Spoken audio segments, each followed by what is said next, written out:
Salut à tous, c'est Vincent de Climatisation Service. Aujourd'hui, je vous fais une vidéo pour vous montrer l'entretien que vous devez réaliser vous-même sur l'entretien de votre climatisation pour garantir une bonne qualité de l'air et garantir les performances de votre équipement. Allez, je vous montre ça tout de suite. Pour réaliser cet entretien, vous allez avoir besoin de 3 choses. Déjà, il va vous falloir une vieille brosse à dents. Ça, tout le monde en a, vous allez trouver ça facilement. Ensuite, l'idéal, c'est de trouver un petit pinceau de nettoyage. Voilà, un petit pinceau usagé ou un petit pinceau. Si vous n'en avez pas, je vous mets un lien en description pour des pinceaux qui vont très bien, qui sont durables. Et ensuite, vous allez avoir besoin d'un nettoyant clim. Moi, j'utilise Climanet. Voilà, le format, c'est 1 litre. Ça va très bien, j'utilise au niveau professionnel. C'est un très bon produit. Je vous mets le lien en description. Allez, c'est parti. Alors d'abord, dans un premier temps, il va falloir éteindre la climatisation. On met ça sur off. Allez, la clim, elle s'éteint. Même si la climatisation est éteinte, on va couper l'électricité au général pour être sûr de travailler en sécurité. Maintenant que la clim est éteinte, on va pouvoir ouvrir le capot. Donc là, c'est un modèle Deakin. Donc le capot, il s'ouvre sur les côtés comme ça. Ça dépendra du modèle de votre climatisation, mais généralement, l'accès au filtre est relativement facile. Et ensuite, on va pouvoir enlever les filtres. Généralement, ils sont à glisser. Vous allez pouvoir les enlever. Sur certains modèles, vous allez avoir aussi des filtres à charbon. Voilà, comme ici. Et des filtres apatites, c'est des filtres anti-pollen. Hop, que vous pouvez également retirer. Hop, comme ceci, tout simplement. Voilà, ok, impeccable. Alors, pour le nettoyage de vos filtres, vous allez avoir les filtres classiques et les filtres que j'ai retirés tout à l'heure. Le filtre à charbon et le filtre anti-pollen.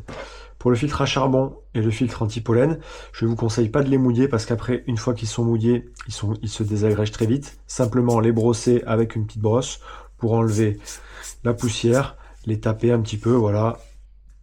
Les nettoyer, ils n'étaient pas très sales. Voilà, simplement enlever la poussière. Idem pour le filtre anti-pollen, de les brosser rapidement, d'enlever un petit peu la poussière. Voilà, ils sont relativement propres, donc c'est très bien. Pour les filtres, je vous conseille un petit filet d'eau et l'air arrive dans ce sens et va venir déposer la poussière et les particules sur ce côté. Donc il va falloir brosser ce côté-là. Donc on y va avec une petite brosse à dents, on brosse et on nettoie les filtres. Voilà, on voit la poussière qui se décolle. Voilà. Je vous conseille de commencer par le haut comme ça. Et en descendant, comme ça vous ne remettez pas la saleté. Vous pouvez faire ça à l'eau chaude, à l'eau froide, comme vous voulez. Sous un petit filet d'eau, c'est très bien. Voilà. On voit, on enlève toute la poussière. Alors on voit cela qui n'est pas trop sale. Des fois c'est vraiment très encrassé. Si vous l'avez jamais fait, n'hésitez pas à bien insister. Hop. Voilà pour le premier.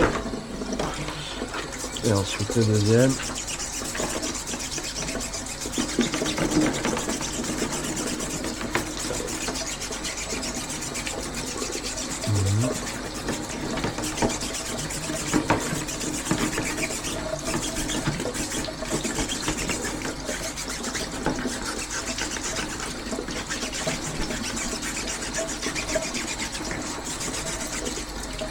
Voilà, c'est terminé. Vous avez bien brossé vos filtres. Ensuite, vous les mettez à sécher et une fois qu'ils sont secs, on les remontera. Allez, on se retrouve de nouveau sur l'unité intérieure. Généralement, un petit coup de chiffon pour enlever quand même la poussière qu'il y a un petit peu partout. Vous voyez, voilà, ça c'est chose qu'on peut faire au niveau de l'entretien. Et vous voyez, l'échangeur, il y a un petit peu de poussière à l'intérieur. Donc, on va simplement le nettoyer de manière superficielle, mais ça va permettre quand même d'évacuer un petit peu la poussière. Donc on prend le nettoyant clim, hop, et on va venir pulvériser le nettoyant clim directement sur l'échangeur. Voilà, en bonne quantité. Voilà, ça suffit.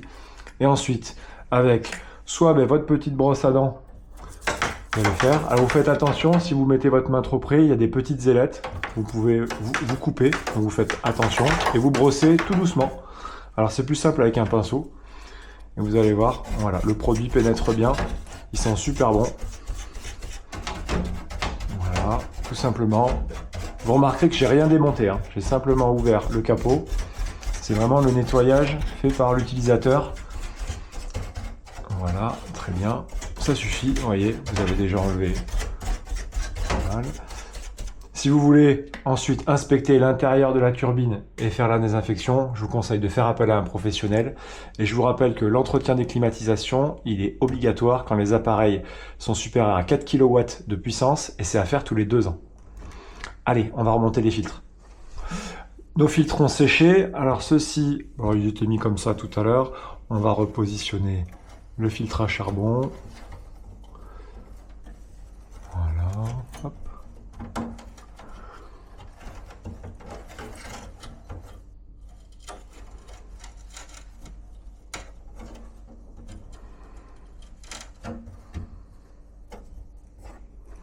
Hop, et le filtre avatite, anti-pollen. On va venir glisser. Voilà. Et ensuite, nos filtres sont secs et bien propres. Voilà, vous constatez. Du coup, on peut aspirer. Le débit d'air, il est optimal. Du coup, on gagne en performance et vous gagnez en hygiène. Donc, c'est des choses qui sont à faire au moins 2 fois par an. Hop. On va glisser les filtres. Voilà. Une fois que vos filtres sont remontés, vous pouvez pulvériser du nettoyant clim sur les filtres. Ça va assainir et c'est terminé. Vous n'avez plus qu'à refermer votre machine. Alors souvent sur les unités blanches, vous pouvez avoir l'été des petites traces, voilà, généralement, qui peuvent apparaître. Vous pouvez passer un petit chiffon, microfibre, pareil, ça nettoie aussi les capots. Vous pouvez utiliser le nettoyant clim pour passer un petit coup avec une microfibre et nettoyer l'unité. Voilà, vous voyez, ça nettoie super bien. Moi, je m'en sers vraiment partout. Le conditionnement est top. Avec, vous pouvez faire beaucoup d'appareils et ça va vous durer très longtemps. Voilà. Et voilà, c'est terminé. L'appareil est nettoyé. On va faire la petite ailette dessous. Et voilà, c'est parti pour la saison de clim sans aucun problème. Voilà, cette vidéo est maintenant terminée. Donc des conseils simples pour entretenir votre climatisation. N'hésitez pas à faire cet entretien avant d'allumer vos climatisations, à partir du mois de mai, juin. Et si vous êtes en mode réversible et que vous l'utilisez également en hiver, je vous invite à faire cet entretien-là, avant de rallumer au niveau du chauffage. J'espère que cette vidéo vous a plu. N'hésitez pas à mettre un petit pouce bleu et à vous abonner à ma chaîne pour plein de conseils sur la climatisation. Et d'ici là, je vous dis à bientôt. Allez, salut!